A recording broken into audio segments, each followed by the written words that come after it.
Good afternoon students, welcome to online classes of Adarsh Bal Niketan senior secondary school. आप सभी का class 8 की मैथमेटिक्स क्लास में वेलकम है।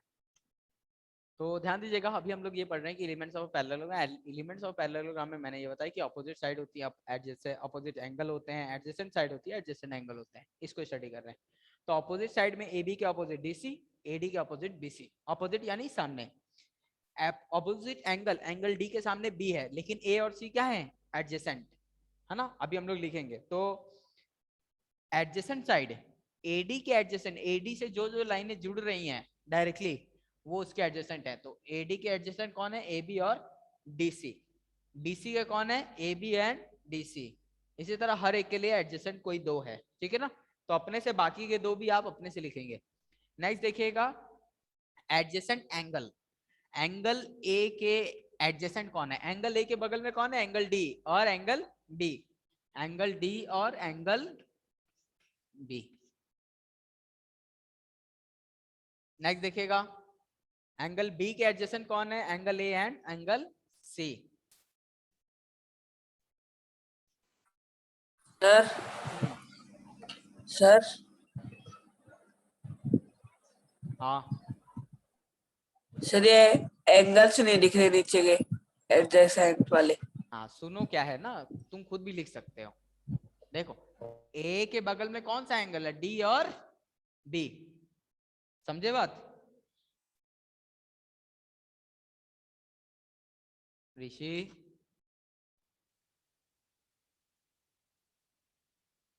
चलिए। लेकिन ए के सामने कौन है? सी। ये सामने वाला जो होता है उसको बोलते हैं अपोजिट, लेकिन बगल में जो है उसको एडजेसेंट। तो ए के बगल में है डी और बी।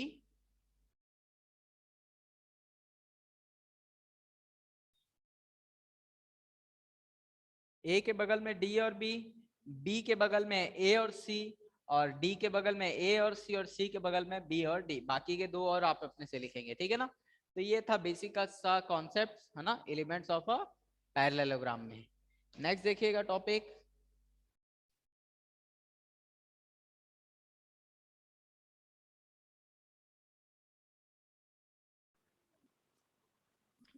और एक चीज और, क्या हम जानते हैं? पैरेललोग्राम सबसे इंपॉर्टेंट है। पैरेललोग्राम है ना, आपका ये जो पैरेललोग्राम है ये सबसे इंपॉर्टेंट है, इसी पे आएंगे सबसे ज्यादा क्वेश्चन, ठीक है ना। तो आते हैं। एक चीज और बिफोर प्रोसीडिंग, आप सब लोग के लिए टेस्ट वाला चैप्टर होगा, चैप्टर नंबर 2। चैप्टर नंबर 2 जो मैंने अभी तक करा दिया है वो आपका फर्स्ट यूनिट टेस्ट के लिए जो अभी होने वाले हैं उसका चैप्टर होगा, ठीक है ना। चैप्टर नंबर 2 जिसमें है quadratic linear equation. Linear equation आपका चैप्टर है ना। चैप्टर लीनियर इक्वेशन लिख दे रहा हूं मैं यहाँ पे।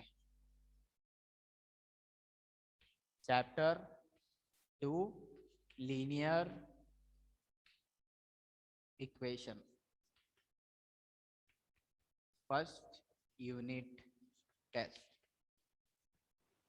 सॉरी, है तो सेकंड ही कहा जा रहा है, फर्स्ट कोई बात नहीं, ठीक है ना। ये ध्यान रखिएगा, इसको ध्यान दीजिएगा। Chapter 2 linear equation second unit test के लिए है आपका, ठीक है ना। तो बिफोर, अगर आपको उसमें से किसी को कुछ पूछना है तो पूछ लेगा समय रहते।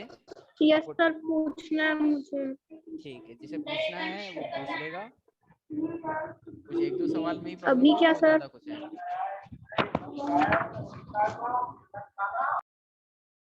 ऐसा है, ये चैप्टर अभी 2-3 दिन में कंप्लीट हो जाएगा। इसके बाद हम लोग एक डाउट सेशन करेंगे, उसमें चैप्टर 2 में जिसको जो भी डाउट हो तब तक रेडी करके रखे, ठीक है ना। कोई प्रॉब्लम? No sir. ठीक है, मैं डेट भी बता दे रहा हूँ, 9 सितंबर, ठीक है ना। ये हम लोग का होगा डाउट सेशन। किसी को कोई भी डाउट हो इस दिन लेके आएगा। किसमें? चैप्टर फर्स्ट या सेकंड, इसमें से जिसमें जो भी पूछना चाहता है पूछ लेगा इस दिन, ठीक है ना, एक एक करके। लेकिन तो 9 सितंबर आपका डाउट सेशन होगा, उस दिन हम लोग चैप्टर सेकंड और थर्ड भी तब तक अगर कोशिश करेंगे हो जाएगा, तो थर्ड में भी कुछ पूछना चाहे तो पूछ सकते हैं। तो 9th को आप लोग कोशिश करिएगा इससे ज्यादा पूछें, क्योंकि टेस्ट में ये आ रहा है। बाकी आपकी मर्जी, ठीक है ना। तो इसको ध्यान में रखिएगा, 9 सितंबर डाउट सेशन होगा। चेक सेकंड फर्स्ट थर्ड जितना हो जाए कंप्लीट। एंड अभी ये चैप्टर 3 पे ध्यान दीजिए। आप अपने सारे के सारे चैप्टर को लगा लीजिए, जो भी डाउट है उसको पेंसिल से मार्क करिए और फिर पूछिए। तो ये समझ में आया सबको? Yes sir. ठीक।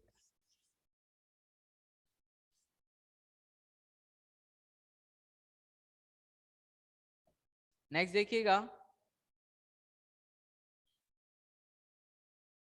AC equal to BD।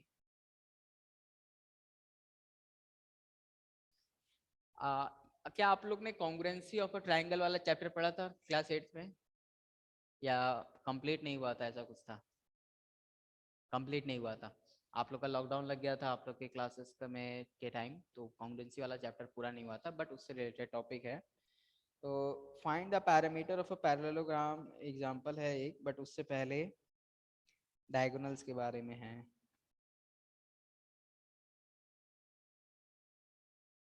देखिएगा,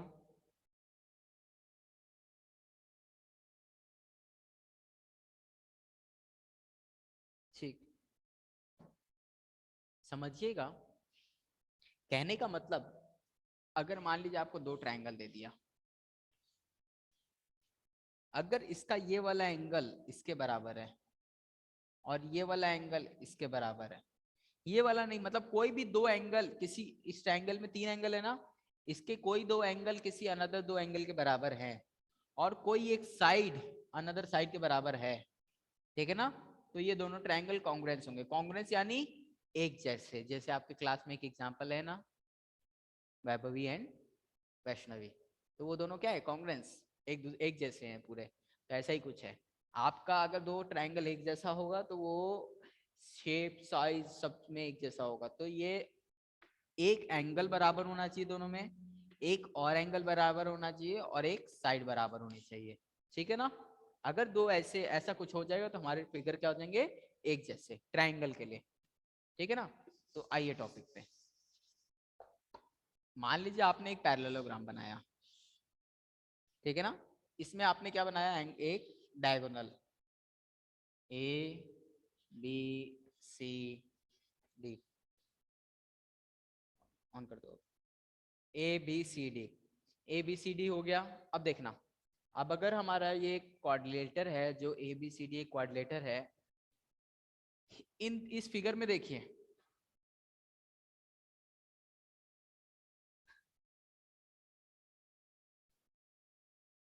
ध्यान दीजिएगा, इसका नाम दे दीजिए 1 2 3 4। पैरेलल वाला ये चैप्टर याद है, पैरेलल और ट्रांसवर्सल वाला, 7th का, बच्चे लोग जो ऑनलाइन है?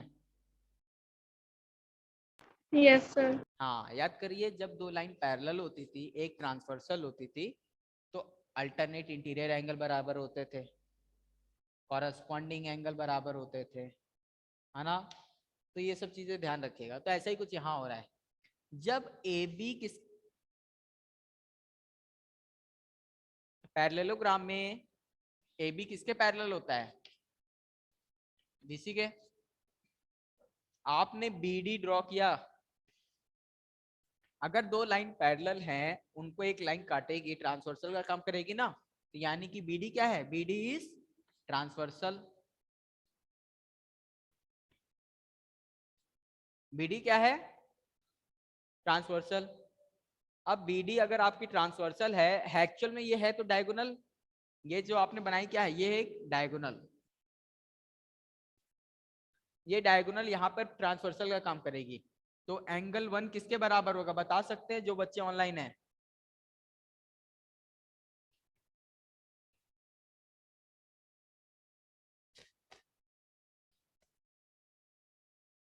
कोई बता सकता है क्या होगा?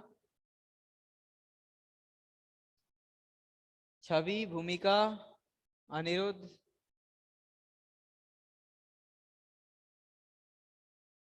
एंगल एंगल 1 किसके बराबर होगा? शायद 3 या 4। 3 या 4 क्या होता है?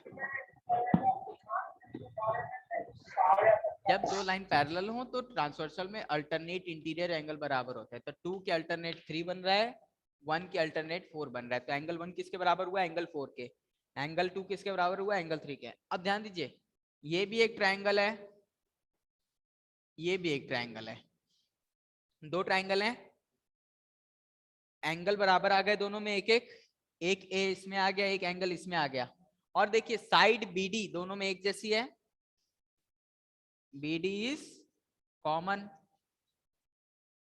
तो हमारा क्या होगा, ये दोनों ट्रायंगल आपस में क्या होंगे, कॉन्ग्रुएंट होंगे, कॉन्ग्रुएंट होंगे तो सारी के सारी चीजें एक जैसी होंगी, यानी कि ये वाले साइड भी इसके बराबर होगी, ये साइड इसके बराबर होगी, ये एंगल इसके बराबर होगा, यानी कि ए बी किसके बराबर आ गया, ए बी बराबर आ गया सी डी के। ठीक है, जिन्होंने कॉन्ग्रुएंस का चैप्टर और पैरेलल वाले चैप्टर को अभी भी याद रखा है वही इस टॉपिक को ढंग से समझ पाएंगे, जिन्होंने नहीं याद आ रहा, नहीं समझ में आ रहा, एक बार उस चैप्टर को खोल के थ्योरी पढ़ लीजिए, समझ में आ जाएगा, बहुत आसान सी चीज है, A B equal to C D. ठीक है ना, और अगर आपके बड़े भाई बहन है किसी क्लास में तो एक बार उनसे पूछ लीजिए, जरूर समझ में आ जाएगा।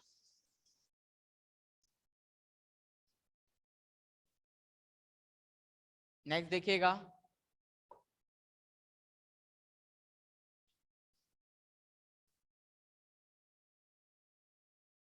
नेक्स्ट देखिएगा,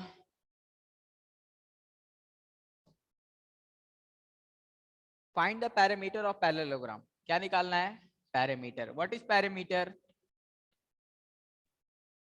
पैरामीटर यानी जैसे ही आप ये वर्ड सुनो अपनी लाइफ में पैरामीटर किसी भी फिगर का, तो आप क्या करो, सारी की सारी साइड्स को जोड़ दो, बस जितनी भी साइड है सबको जोड़ दो, पैरामीटर यानी सम ऑफ ऑल साइड्स। तो जो आपका पैरेललोग्राम है इसमें कितनी साइड्स होती है, 1 2 3 4, ठीक है ना, इसकी लेंथ 4 है, इसकी लेंथ 6 है, इसकी 4 है, इसकी 6 है, बराबर होती है ना, ऑपोजिट साइड्स बराबर होती है पैरेललोग्राम में, तो क्या करोगे 4 + 6 + 4 + 6, ठीक है ना, 6 6 12 8 20 यूनिट्स, ठीक है, 20 यूनिट्स, इस बात का ध्यान रखिएगा। तो ये हो गया पैरामीटर, आपको निकालने आ ही गया। सर हम्म, पैरेललोग्राम का पैरामीटर निकालने के लिए half into base into height ही तो लगता है। नहीं, half of base into height area के लिए होता है, अब वो भी ट्रायंगल के, ठीक है ना, नहीं समझे भूमिका, समझ गए सर। हाँ एक बार देखो,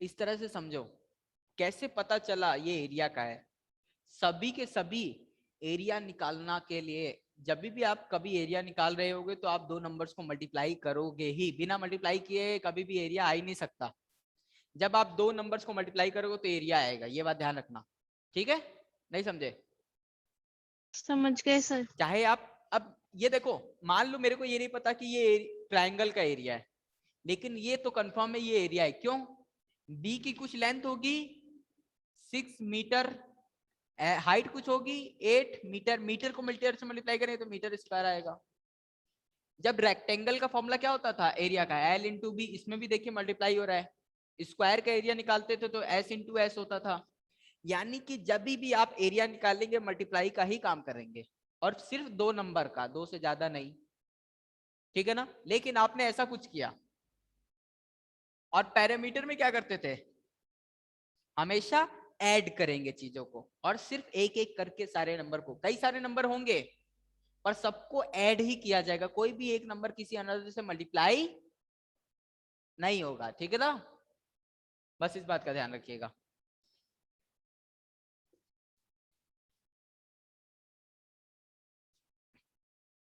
जैसे मान लीजिए मैंने लिखा a + b * c, a + b * c, a + b क्या हो गया, एक नंबर हो गया, c भी क्या हो गया, एक नंबर, अब दो नंबर को मल्टीप्लाई करेंगे तो क्या बनेगा, एरिया ही बनेगी ना, तो ये चीज है, लेकिन आप ये मत सोचना सर यहाँ 3 नंबर है, मल्टीप्लाई तो एक से ही होगा ना, इसीलिए। कहाँ थे अभी हम लोग,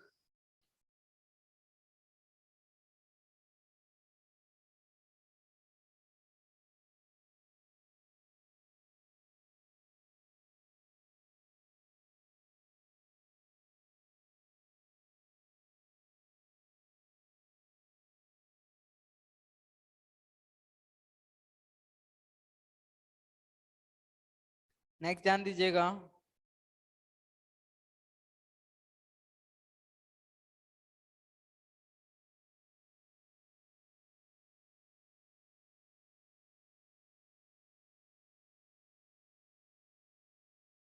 एग्जाम्पल नंबर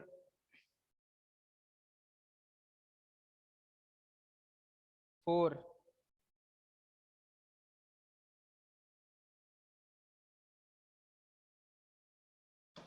तो एग्जाम्पल नंबर 3 देखिएगा, उसमें क्या किया है, आपको एक पैरेललोग्राम दिया है। जो पैरेललोग्राम दिया है, पहले 3 देखिएगा, 3 में ये 12 दिया है, 12 मीटर, और ये क्या दिया है, 7 मीटर। आपको बोला इसका क्या निकालो, पैरामीटर। पैरामीटर क्या होता है, सम ऑफ ऑल साइड। लेकिन मुझे तो ये वाली साइड पता है, ये वाली, बाकी दोनों तो पता नहीं। लेकिन अभी अभी मैंने बताया कि पैरेललोग्राम में अपोजिट साइड्स क्या होती हैं, बराबर। तो ये 12 है तो ये भी 12 होगी, ये 7 है तो ये भी 7 होगी, है ना। पैरेललोग्राम में दिखता ही आपस में सामने वाला बराबर है। तो 12 + 7 + 12 + 7 मीटर सब में। सॉल्व कर देंगे, 24 एंड 14 38, ठीक है ना, 38 मीटर, ये आ गया पैरामीटर। नेक्स्ट जो इसमें लास्ट आज देख रहे हैं, एग्जांपल नंबर 4।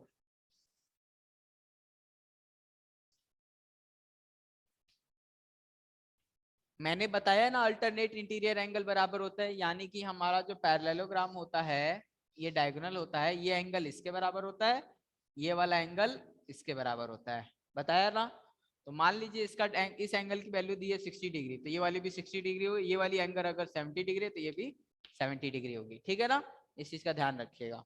तो इसी पे है एग्जाम्पल नंबर 4। एग्जाम्पल नंबर 4 देख लीजिए लास्ट।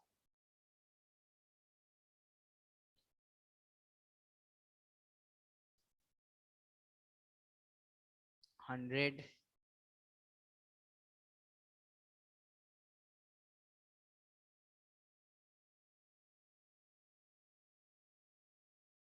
एग्जाम्पल नंबर 4 में आपका फिगर जो दिया है वो कुछ ऐसा है।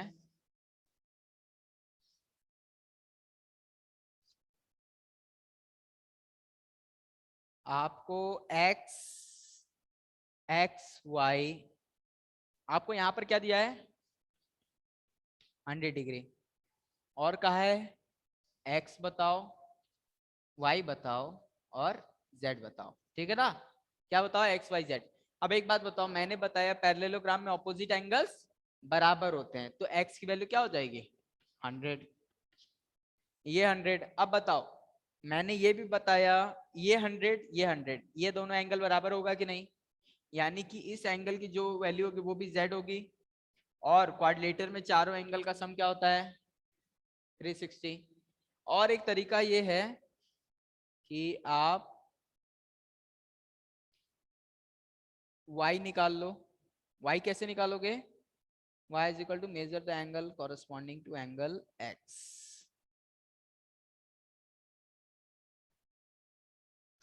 ये एंगल x एंगल y के बराबर होगा, क्यों, दो पैरेलल लाइन, ये इसके पैरेलल है, ये वाली ट्रांसवर्सल है, तो ये एंगल x है, तो ये वाली एंगल y है, तो x और y कॉरेस्पॉन्डिंग एंगल होगा, तो इसलिए angle y is equal to angle x। Corresponding angle क्या है, कॉरेस्पॉन्डिंग एंगल्स, ठीक है ना। आज बस समझने वाला है, सवाल हम लोग कल लगाएंगे इस पे। तो y की वैल्यू आ गई। अब बताओ z और y क्या है, लीनियर पेयर, तो angle z is equal to 180 minus angle y, ठीक है ना, तो 80 डिग्री, ठीक है ना। इस तरह है, बहुत आसान सी चीज है, कोई आई होप समझ में आया होगा। कोई कुछ पूछना चाहता है तो कल के सेशन में पूछ लेगा। टिल देन आप लोग 3.3 में 1 and 2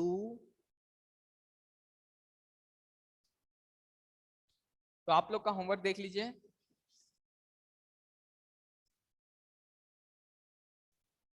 एक्सरसाइज 3.3 में क्वेश्चन नंबर 1, 2 and 3 ये आपका क्या है, होमवर्क, ठीक है ना, इसे आप लगाइएगा। थैंक्स फॉर द ज्वाइनिंग, अच्छे से मेहनत करिए, स्वस्थ रहिए और अपना ध्यान रखिए।